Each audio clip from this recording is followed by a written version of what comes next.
Bem, na última parte da aula de hoje, nós vamos ver as principais aplicações dos tensoativos, que são o uso deles na estabilização de emulsões, espumas e detergentes. A primeira situação que nós veremos é o caso das emulsões, que são misturas de duas fases líquidas, uma aquosa e uma oleosa. Nós temos as emulsões de óleo em água e de água em óleo. Sempre o primeiro termo é o que está em menor proporção. Então, uma emulsão de óleo em água quer dizer que eu tenho menos óleo do que água. Então, eu tenho gotículas de óleo na fase contínua água. Então, para a gente formar uma emulsão, geralmente nós fazemos uma agitação, usamos uma agitação forte da fase contínua e acrescentamos a segunda fase para ocorrer a formação das gotículas. Quando nós não usamos os tensoativos para estabilizar uma emulsão, a tendência é que gotículas de óleo se aproximem e coalesçam. Então, uma coalesce com a outra, formando uma gotícula maior, que, devido à diferença de densidade, tende a ir para a parte superior da mistura, formando então duas fases. Essa tendência, né, de formar essa fase contínua ou gotículas maiores é devido à diminuição da área superficial total. E essa diminuição da área total de contato com a água, entre o óleo e a água, reduz as áreas, né, sob efeito da tensão interfacial. Quando a gente coloca o tensoativo para estabilizar uma emulsão, é importante que a concentração desse tensoativo esteja acima da concentração micelar crítica. Isso é importante porque, conforme novas gotículas vão sendo criadas na água, a tendência é que o tensoativo na forma de micela, ele está então organizado em micelas, ele se direcione para as novas superfícies criadas, né? Essas novas interfaces óleo e água. Então, que seria a primeira opção de estabilização de um tensoativo, ficar nessas interfaces, que são recentemente criadas pela agitação. Então, se a gente tiver bastante micela disponível na solução, isso vai acontecer rapidamente, essa estabilização das gotículas, ok? Por isso que esse fator aqui é importante. Bem, neste exemplo, essas gotículas de óleo recobertas com as moléculas de tensoativos, né, perpendiculares aqui a essa interface, têm uma aparência semelhante às micelas, mas elas são muito diferentes em termos de energia. A esse tipo de estrutura aqui, nós costumamos chamar de gotícula, tá? Para que haja uma diferença clara em relação à micela, que na micela não existe a interface óleo e água. A micela é uma auto-organização das moléculas de tensoativos apenas. Quando nós usamos um tensoativo aniônico, então, que possui uma carga negativa, tá? Então, as gotículas ficam carregadas negativamente. Essas cargas negativas aqui podem atrair, né, moléculas de água contra íons de carga positiva na solução aquosa, e isso gera uma dupla camada elétrica em torno de cada micela. Também, devido a essas cargas, vai ocorrer um efeito de repulsão entre as gotículas com os tensoativos, né? E isso impede a aproximação dessas gotículas, mantendo elas estáveis e separadas, e reduzindo assim a probabilidade de coalescência. No caso de tensoativos não iônicos, não vamos ter a presença da dupla camada elétrica, mas dependendo da molécula desse tensoativo, existe uma estabilização por impedimento estérico, ou seja, uma gotícula não consegue se aproximar de outra devido ao impedimento estérico causado pelas moléculas do tensoativo, que geralmente apresentam as partes polares muito longas. No caso do uso de tensoativos aniônicos, existe uma carga aqui, né? Uma repulsão eletrostática devido à carga das moléculas do tensoativo. Então, se eu aplico uma força externa pequena, elas não tendem a se aproximar, mas se eu aplico uma força externa maior entre essas gotículas, elas podem se aproximar e vai acontecer o quê? O afastamento das moléculas de tensoativo, que vai ser forçado. No caso da aproximação ocorrer com mais força, que é o caso, por exemplo, de uma agitação vigorosa ou bombeamento da emoção. Então, as moléculas tendem a se deslocar pela superfície, concentrando-se o que? No lado sem tensão, na gotícula, e abrindo esse espaço aqui sem proteção.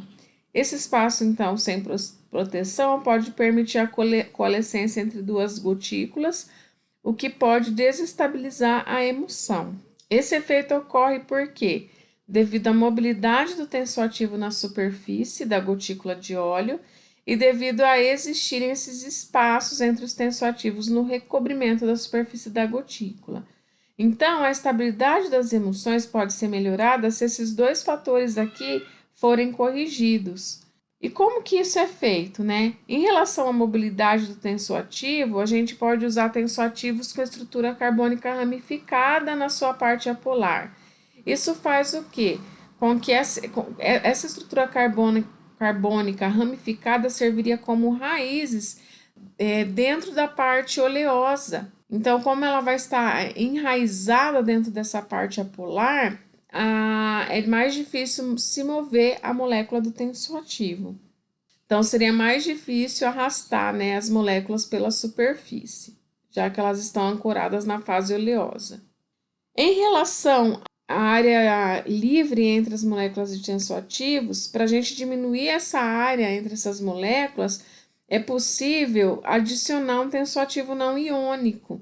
Não pode ser um catiônico, porque daí neutralizaria, né, o efeito da carga negativa do tensoativo aniônico, mas pode ser um tensoativo não iônico, que vai ocupar então os espaços vazios e diminuir aqui esses espaços, aumentando também a estabilidade da emoção.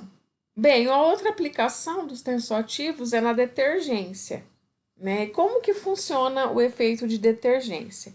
Essa figura aqui representa bem o passo a passo desse efeito. Nós temos um substrato, ele vai possuir uma sujeira, geralmente a sujeira ela é composta de moléculas hidrofóbicas, e aqui nós temos uma solução de tensoativo, a concentração micelar crítica foi alcançada, nós temos então a presença das micelas. Isso é importante para a detergência, termos micelas aqui em excesso na solução. Então, as micelas se aproximam da sujeira e elas recobrem aqui a interface, né, óleo-água, que é a tendência delas de maior estabilização. Então, elas se posicionam nessas superfícies e começam a remover a sujeira, formando o que a gente chama de efeito cunha, que é essa curvatura aqui, para formar gotículas de sujidade estabilizadas por tensoativo em água. Uma opção de limpeza desse tipo de superfície é o uso de solvente apolar, só que muitas vezes isso é pouco viável, porque os solventes apolares são um pouco mais caros do que o detergente e geralmente são tóxicos, são compostos orgânicos, o que não é ambientalmente legal para usar. Aí aqui existem alguns detalhes em relação à detergência. Então, esse efeito da detergência ele vai ser amplificado pela agitação ou atrito. Isso vai ajudar a remover a sujeira da superfície, né? O aquecimento também ajuda, porque reduz a viscosidade da sujeira, então é mais fácil deformar ela pelo efeito cunha e removê-la da superfície. A estabilização da emulsão, ela é importante para uma boa detergência, tá? Então, geralmente a gente usa em detergentes os tensoativos aniônicos, que são os mais solúveis em água. E por que é importante que a emulsão seja estável? Porque se ela não for estável, vai ocorrer o quê? Uma redeposição da sujeira na superfície que tinha sido limpa. Isso ocorre porque as gotículas de óleo com o tensoativo, elas vão se desfazer. né, no caso de uma emulsão não estável.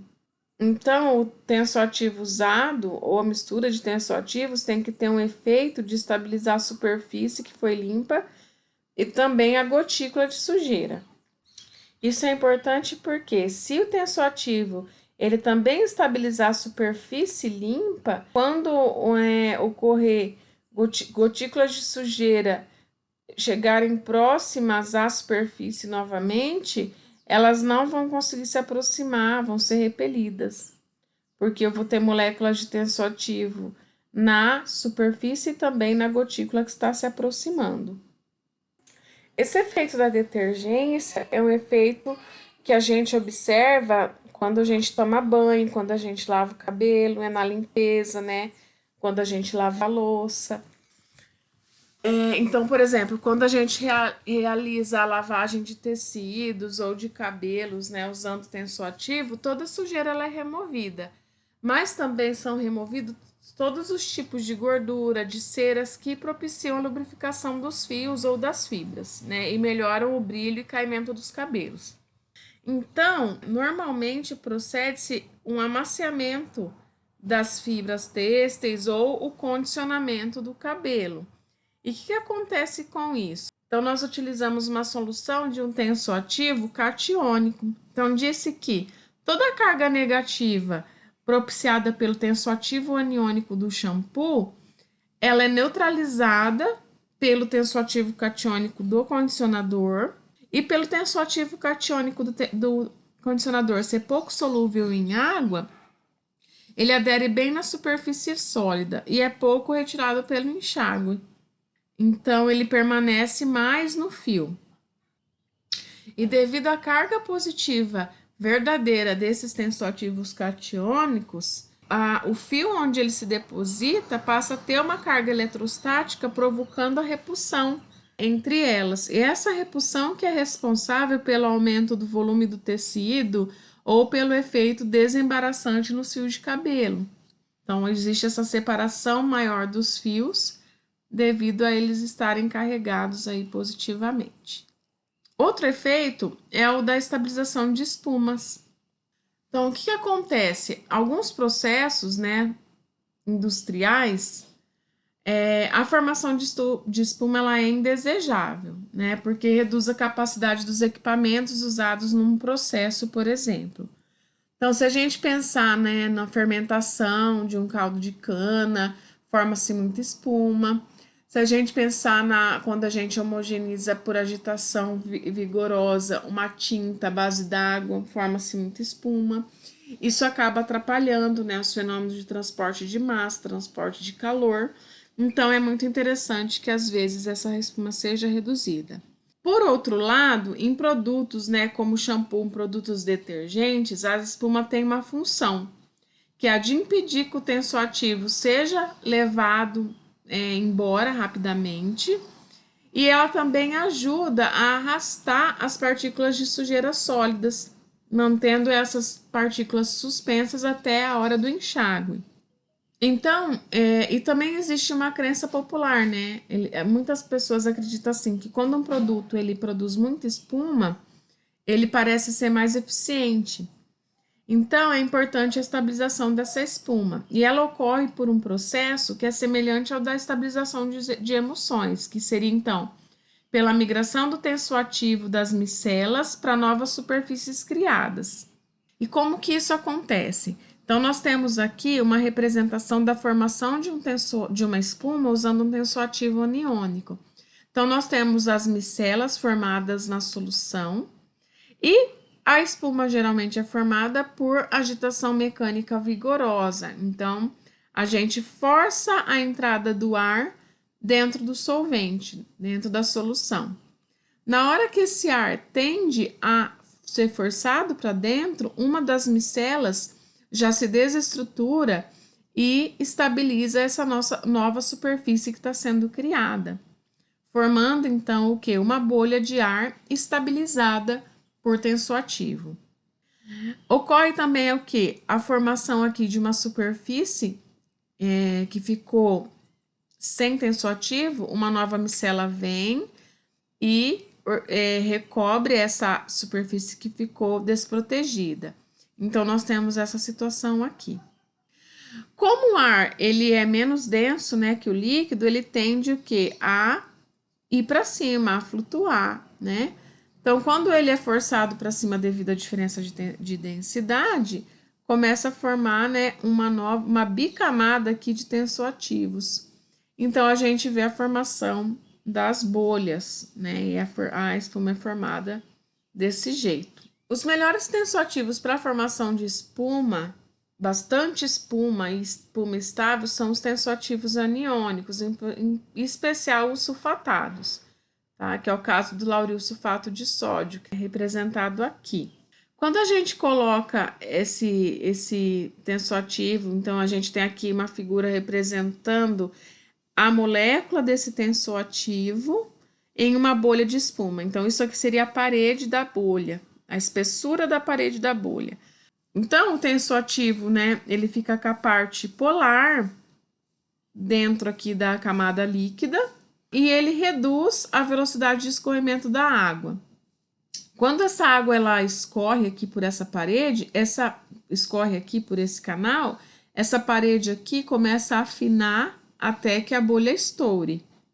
Então, além do tensoativo reduzir a tensão superficial e proteger as bolhas, né, uma da outra da coalescência devido aqui ao impedimento estérico, além da carga, também vai aumentar o tempo de vida de cada bolha.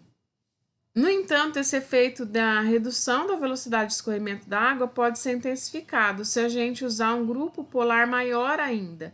Então, a gente tem aqui o caso da molécula de lauril éter sulfato, onde duas moléculas de óxido de eteno foram inseridas na molécula anterior. Então, a gente aumenta aqui a parte da cabeça polar. E qual que é o efeito disso? Então, ó, como a cabeça polar ela vai mais para dentro dessa camada líquida, é mais difícil, né, ocorrer a drenagem aqui da água, porque ele está mais profundamente inserido dentro do filme líquido da bolha, o tensoativo. Então, diminuindo a velocidade de drenagem, a gente tem uma bolha que dura por mais tempo. Bom, e para desestabilizar uma espuma, que seria o caso do anti-espumante? Existem muitos espumantes comercializados. Aqui nós temos o exemplo de um, que é o álcool laurílico etoxilado. Então, ele possui 6 moléculas aqui de óxido de eteno. E como que ele atua, né? Então, essas moléculas de óxido de eteno, elas têm uma afinidade muito grande com as moléculas de água. Então, elas sequestram as moléculas de água das bolhas das espumas que estavam formadas. Quando elas roubam essas moléculas de água, então aquela parede da bolha deixa de existir e a bolha estoura. Então, eles são úteis para desestabilizar as espumas. Em relação às principais aplicações do espumante, eu já falei algumas, né, mas aqui tem outras. Então, nós temos tratamento de efluentes, de água, alguns segmentos da indústria para inibir a formação da espuma, então, laticínio, indústria têxtil, indústria de tinta, cortume, usinas de etanol. Aqui tem outras, indústria alimentícia, farmacêutica, frigoríficos. Existem anti-espumantes específicos para usos diferentes, né? E alguns específicos para usinas e agroindústria. Existe anti-espumante para controle da formação de espuma em cabine de pintura, por exemplo. E alguns para controle na formação de espumas em água. A Bayer, por exemplo, é uma empresa que comercializa muitos tipos de espumantes, cada um para uma aplicação diferente. Então, essa última parte da aula eu queria falar um pouco sobre isso, sobre essas principais aplicações dos tensoativos, então, na estabilização de emulsões, espumas e detergentes, e também algumas aplicações dos anti-espumantes. Então, por hoje a aula fica por aqui. Espero que vocês tenham gostado desse conteúdo e até a próxima aula, se Deus quiser.